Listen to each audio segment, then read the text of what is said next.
Hey out there, all you beautiful internet people. It's time for yet another installment of this semi-series I've got going on, where I try and elaborate on various factors and aspects of autism, being a high-functioning autistic person myself, and kind of debunking some of the familiar myths that come along with it. Previously in this series I've uploaded videos on hot takes on autism I had, and autism and communication. Not all the takes I had on autism in that first video I've retained, although I have retained my belief that neurodivergent and neurotypical are kind of stupid terms that I don't indulge in personally. And the second video, Autism and Communication, holds up pretty well, and I'd recommend giving it a watch before you check this one out. All that said, today's video is all about the rumor that autistic people can't understand sarcasm.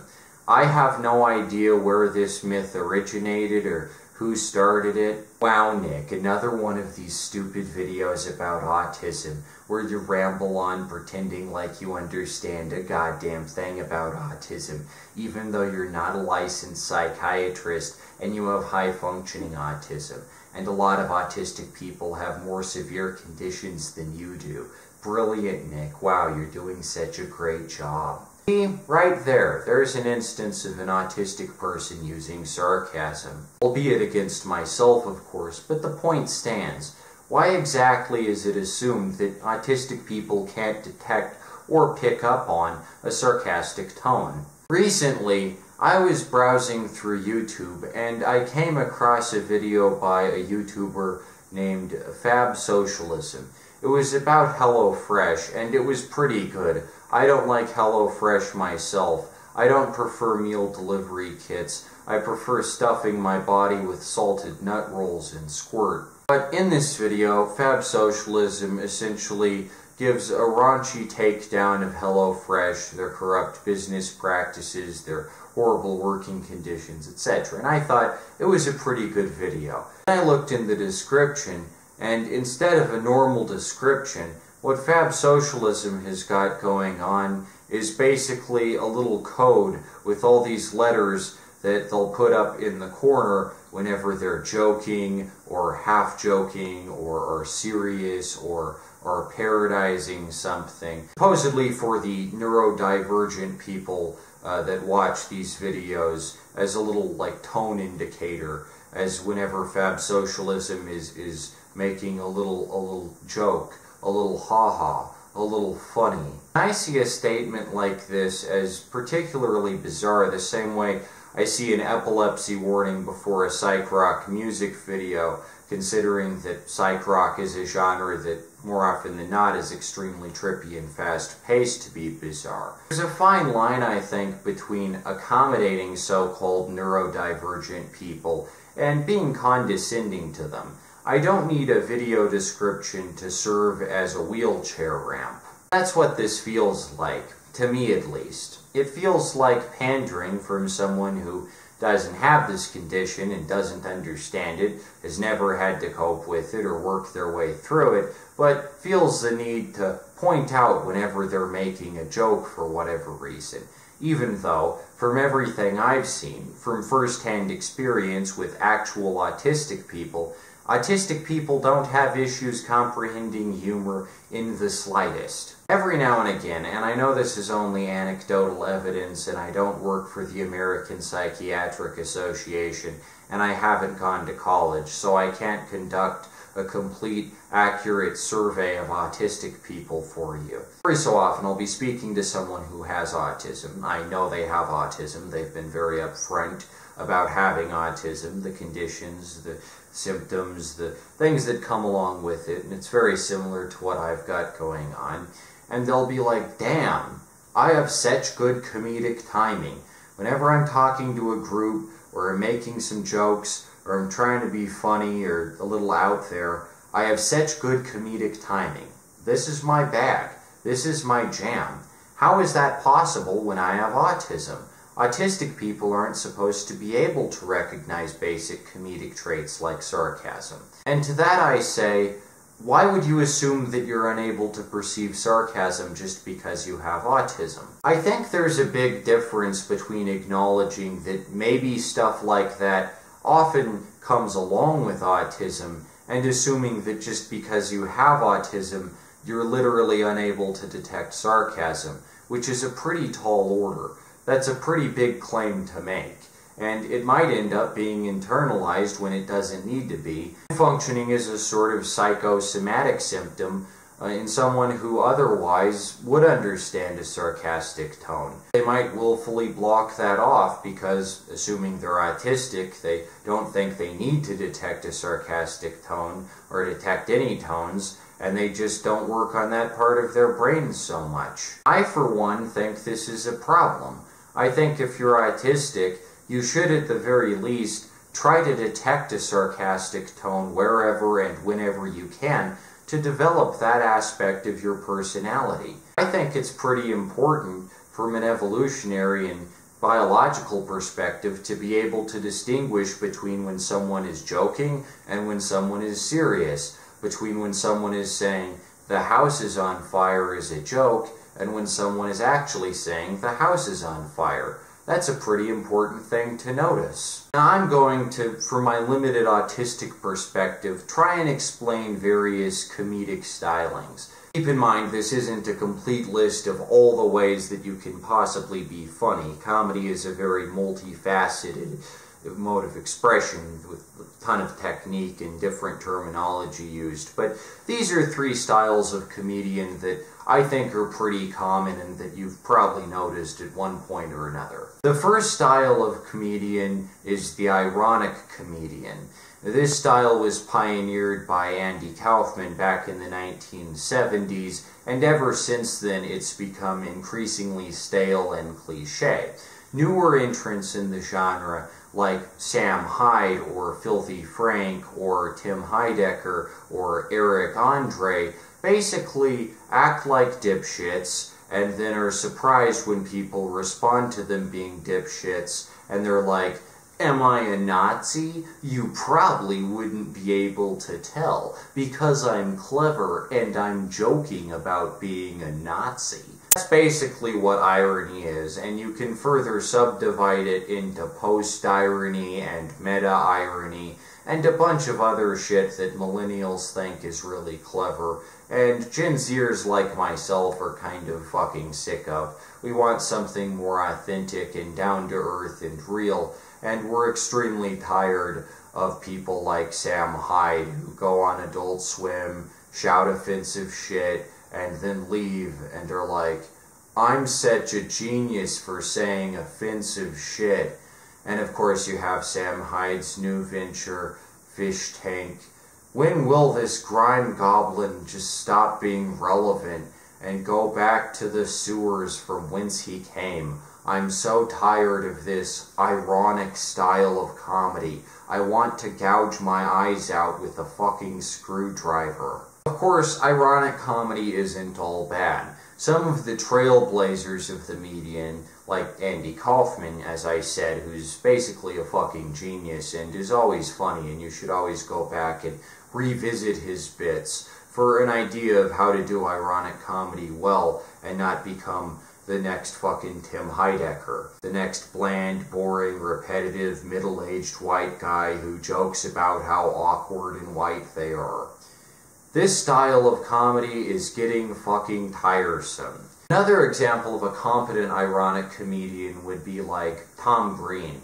Everyone said that Freddy Got Fingered was terrible upon initial release, but I think if we're going to give the Eric Andre show credit, something as crude and boring and repetitive and thoroughly uninteresting as that, if we're going to pretend like that's somehow high avant-garde shit, then we may as well critically reevaluate Freddy Got Fingered and stop shitting on Tom Green, because all things considered, Freddy Got Fingered is better than everything on Adult Swim, including Eric Andre and Tim and Eric, and all these fucking Erics.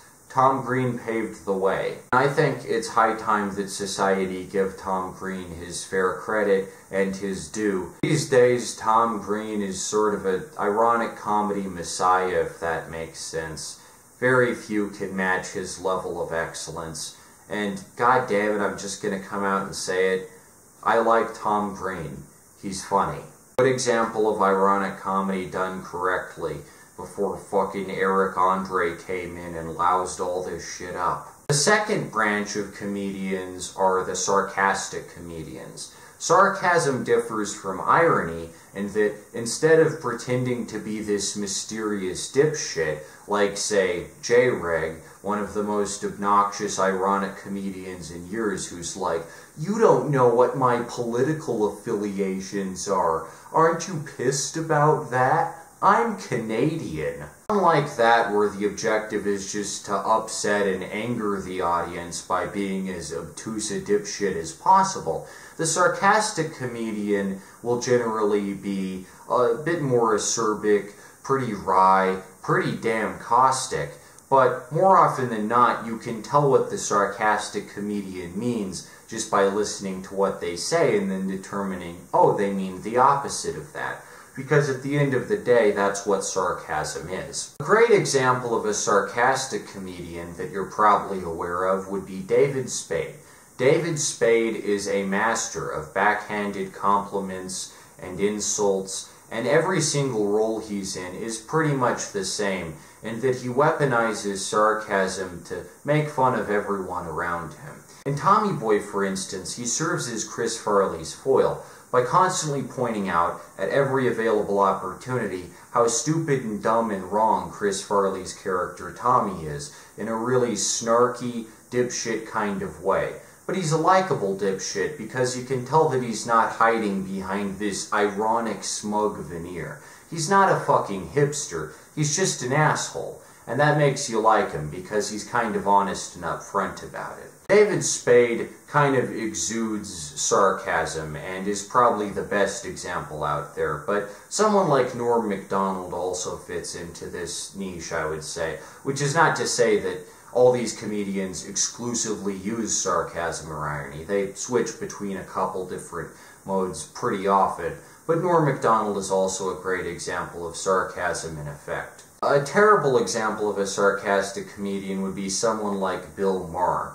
He's certainly not ironic. He comes from the same general vicinity as David Spade and people like that, but the difference is that even though he's not being ironic, Bill Maher comes off as smug and unlikable and just kind of full of himself, which is possible still if you utilize sarcasm. The third class of comedians, one step down from sarcasm, and I would argue the best kind of comedian, the kind of comedian that in all likelihood is going to be brought back and become extremely popular very soon to a mainstream audience, is the genuine comedian. The genuine comedian is someone like Bill Murray. John Belushi is a great example of a genuine comedian. These are, more often than not, the old guard of comedy, the first generation who really laid the groundwork. And what you'll notice about these type comedians is that they don't fuck around. They say what they mean, they're not full of shit, they just say what they mean in a funny way, and people can relate to that and enjoy it and find it funny. In every John Belushi routine, for instance, you never get the impression that John Belushi is trying to pull one over on you. A character like Jake Blues is just John Belushi in a costume and sunglasses, and he's extremely likable, and there's no veneer, and he's not lying to you, and he's not trying to convince you of anything. He's just there to get down and have a good time and goof off. And that's, I think, what a comedian ultimately should do. Another example of the authentic comedian would be someone like Adam Sandler. Adam Sandler is a little newer to the crowd, having come along in the 90s, And that's why a lot of people find his movies sort of bizarre, because Adam Sandler is one of the last popular comedians who wasn't sarcastic or ironic, but just kind of spoke from the heart. He tried to connect with this cruel, cruel world by just playing this hapless idiot who the entire world shits on. And ultimately, that's accurate to who Adam Sandler is in real life. He is just a hapless idiot who the world shits on for no reason. And goddamn, I just feel so fucking sorry for Adam Sandler and how much everyone just constantly shits on him. Like, can you imagine what would happen if, like, Adam Sandler was unstable and got the amount of shit that Adam Sandler gets on a routine basis? But yeah, Adam Sandler is a good example of, like, an extremely sincere, down-to-earth, straightforward comedian. He doesn't fuck around. You know exactly what you're getting with Adam Sandler. He says what he means what he says, and it really shows. I would argue the best example of the straightforward, no bullshit type comedian, though, would absolutely be Dan Aykroyd. And this is because Dan Aykroyd has autism. Dan Aykroyd is an autistic icon who's on the autism spectrum, and it really shows in all of his roles. If you revisit them, it's very, very easy to tell that he does in fact have autism. Characters like Elwood Blues and Beldar Conehead work on a fundamental level because they reject sarcasm, because they reject the ironic and the insincere, and they operate purely on sincerity. A character like Beldar is funny because he's an alien to whom the concept of sarcasm is entirely foreign. So you just get this extremely sincere, honest, upfront alien creature with a cone for a head, and he eats garbage, and that's funny. And Dan Aykroyd doesn't need to make it any more funny or try and be meta about it. It's just a really simple concept that's executed extremely fucking well, and that's something you see less and less these days. Just basic comedic concepts that are executed well, like the cone heads. I think in Dan Aykroyd's case, having autism is far from an impediment. In fact, it's a strength, and it's what makes Dan Aykroyd one of the funniest comedians of all time. You'd think that if autistic people are unable to detect sarcasm, Dan Aykroyd wouldn't be nearly as fucking hilarious as he is, but every time I rewatch the Julia Childs skit and see Dan Aykroyd bleeding all over everything, there's just something remarkable about it. It's a sort of autistic comedy that's been lost to the ages, but it could only really happen with someone like Dan Aykroyd. I don't think someone without autism could pull off a role like Ray Krantz from Ghostbusters as well as Dan Aykroyd is able to. I really don't. I don't think Ghostbusters would be half the movie it is if it didn't have Dan Aykroyd in it. Dan Aykroyd fucking wrote Ghostbusters. However, due to studio intervention, Ghostbusters was actually rendered lamer than it would have been if they had just let Dan Aykroyd stick to his original vision. I like Nothing But Trouble because it exemplifies the Aykroydian tendencies in a very honest and straightforward way, and it goes in line with his sort of autistic view of the world, which is very weird and abstract and enjoyable. Dan Aykroyd is a fucking legend among autistic people, and I think he's a much better representative of the autistic community than someone like fucking Sheldon Cooper, who's played by an actor who doesn't even fucking have autism. I think it's high time we start rejecting these offensive autistic caricatures and adopt the figures in pop culture who have always been autistic and have been in front of our faces this entire time, like Elwood Blues or Beldar Conehead. Point being, I don't think you need to be able to detect sarcasm to be funny. I'm sure Dan Aykroyd can detect sarcasm. He's been in the business for decades and decades, and there's no way that exposure to that many funny people and that many funny situations and that many funny movies, you wouldn't eventually learn what sarcasm was and be able to detect it on a certain level. I remember being able to detect sarcasm specifically because of a skit I watched on MST3K where Tom Servo's sarcasm sequencer is dialed up and he says things in this extremely sarcastic tone which is very recognizable and distinct from normal speech, and that was a good introduction to sarcasm. After I watched that, I was never confused again as to what a sarcastic tone entailed, because it's a basic facet of human language. But let's say that the average autistic person doesn't watch MST3K, so they aren't privy to wonderful little sketches like that. How could you learn what sarcasm sounds like? Well, sarcasm has a very distinct intonation to it, and if you can detect certain intonations, you can detect what certain tones mean. And by this logic, you can follow that with body language. You can follow this with basically any form of human communication.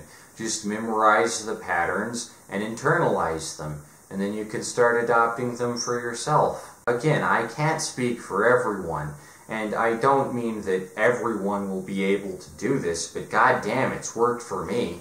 I can be fucking sarcastic. I can be a little too sarcastic at times. It gets on people's nerves. I would argue in general, though, that the reason sarcasm probably doesn't come naturally to autistic people as much is because, as I said in my last video, autistic people don't really fuck around or mess with your emotions or try to manipulate you. We're kind of incapable of that. We kind of just say what's on our minds, and we don't fuck around, and we're extremely blunt. That kind of lies directly in the face of sarcasm and irony and other indirect, complex, pretentious forms of communication. So, while sarcasm isn't always terrible, in many cases it's extremely funny and really cool, it shouldn't be taken as the end-all be-all of comedy.